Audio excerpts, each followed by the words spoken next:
আমাদের এবারের বান্দরবন ট্রিপটি ছিল একদমই আলাদা। সবসময় বান্দরবন যাই কোনো না কোনো কিছু দেখার উদ্দেশ্যে, কখনো ঝর্ণা খুঁজতে, কখনো পাহাড় সামিট করতে।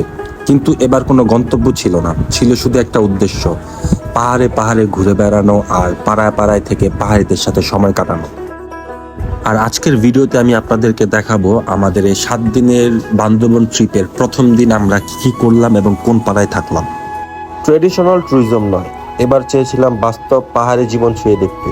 যাওয়ার আগে ঠিক করেছিলাম এই ট্রিপে আমরা কোনো কমার্শিয়াল বা ফেমাস পাড়াতে যাব না।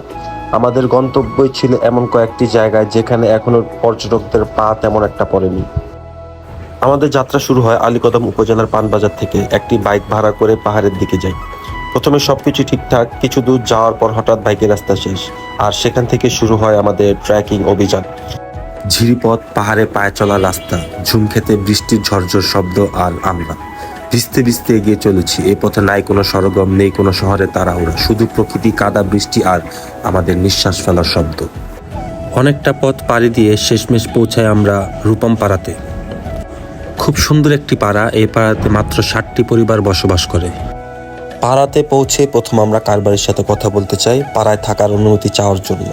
তিনি হাসি মুখে আমাদের অনুমতি দেন এবং তার গাছ থেকে কিছু আম পেড়ে আমাদেরকে খেতে দেয়। ঘরে কিছুক্ষণ রেস্ট নিয়ে বিকালবেলা পাড়ার ছোট ছোট বাচ্চাদের সাথে খেলাধুলা করে কেটে যায় আমাদের সময়।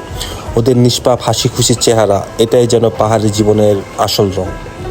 এরপর আমরা রাতের খাবারের প্রস্তুতি নেই। রান্না বান্না শেষ করে খাবার খেয়ে তাদের সাথে কিছুক্ষণ গল্প আড্ডা করে আমরা ঘুমিয়ে পড়ি। নেক্সট ভিডিওতে আমি আপনাদেরকে শোনাবো আমাদের দ্বিতীয় দিনের গল্প। ধন্যবাদ।